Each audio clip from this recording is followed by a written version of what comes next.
Gunnar waited for Harry to yell, for the alarm to be raised. But it wasn't Harry. It was Thorkel.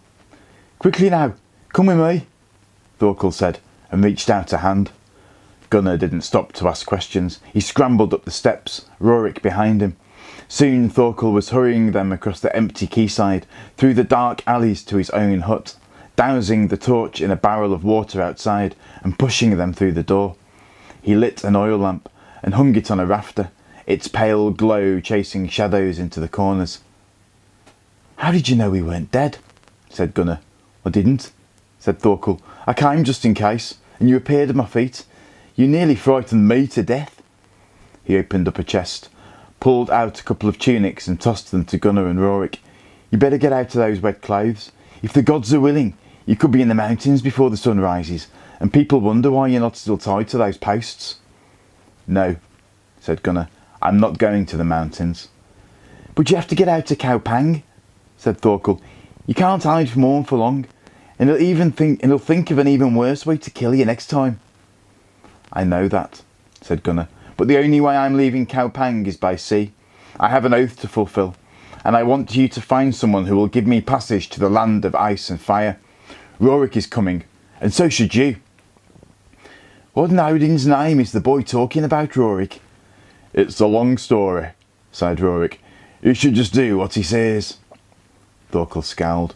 "I'm too old to go voyaging," he said, shaking his head, "but I'll do what I can. Although finding somebody who's mad enough to take the pair of you two out to Kaupang on a ship won't be easy." Gunnar smiled. "You know who to ask though, don't you?" "You're right, I do," Thorkel said, rubbing his beard. "Mind you, I have a feeling the ship I'm thinking of will be leaving very soon." "We better get on with it then, hadn't we?" said Rorik.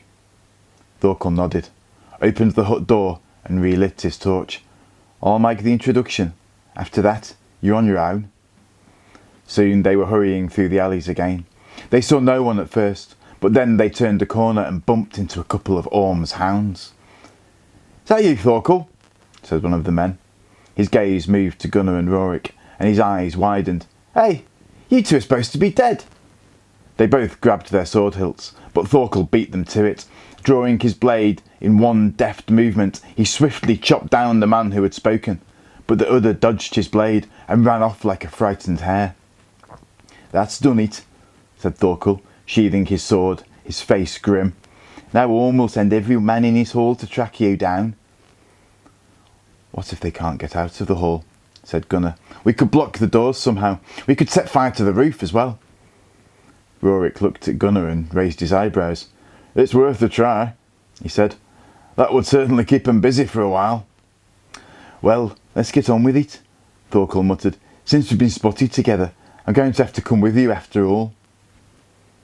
Orm's hall was in darkness, but the doors were partially open, and they could hear raised voices. Rorik ducked into the porch and emerged with half a dozen spears from the rack. He closed the doors and rammed the spears through the handles, bracing the shafts against the doorposts. Then he took Thorkel's torch and handed it to Gunnar.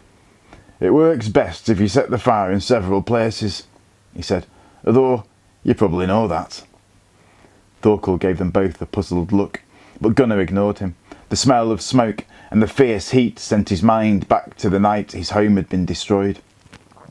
He loved the idea of setting fire to Orm's hall, of making him and the others in there suffer, if only for a little while. He wished he could unlock Orm's pens and let out all his slaves as well. But he knew that was impossible. So he walked the length of the hall, thrusting the torch into the thatch. "Time to go," said Thorkel. Gunnar threw the torch as far as he could onto the roof, and looked over his shoulder as they hurried away.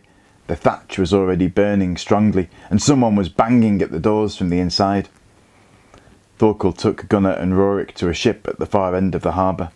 There were enough torches on this part of the quayside for Gunnar to see it was a fine-looking craft, a lean warship with a tall carved prow. He'd also witnessed enough sailings from Kaupang to know it was on the point of leaving. The crew, perhaps 30 men in all, were sitting at the benches, holding their oars. "Hi, big laugh.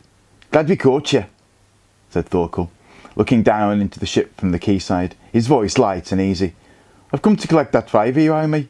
One passage out of here for me and my companions." A short, stocky man looked up at them from the stern of the ship.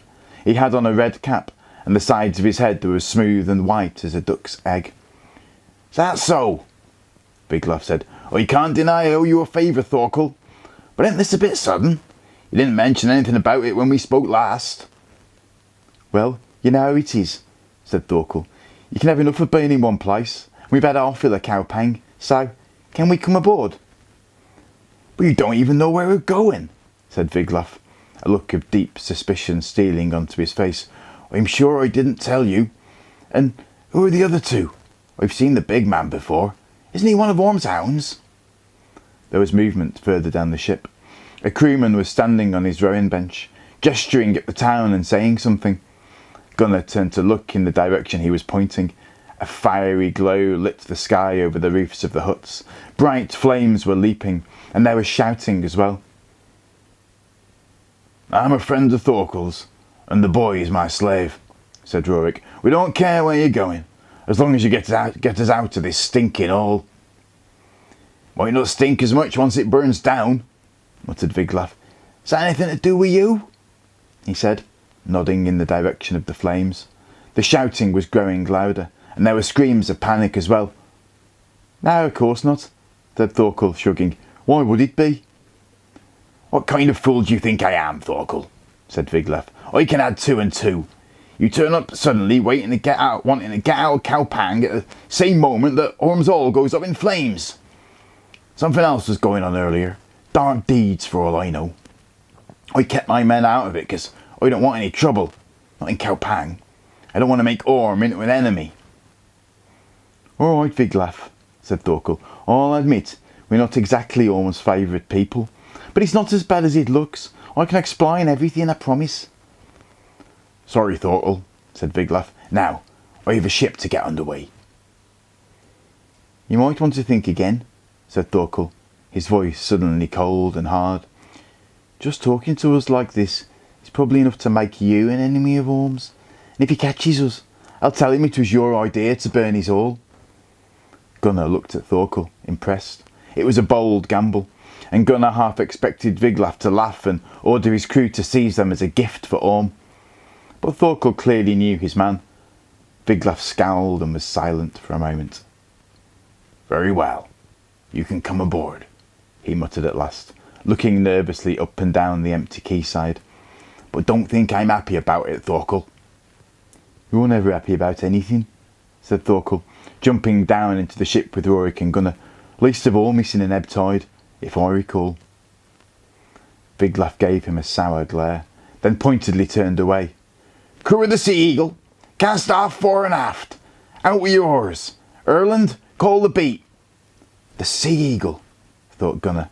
The ship moved out of the harbour, 30 oars striking the dark waters, taking him away from Cowpang. But all he could think of was the prophecy the old man had made at the godhouse. "You will fly with the eagle to the land of ice and fire."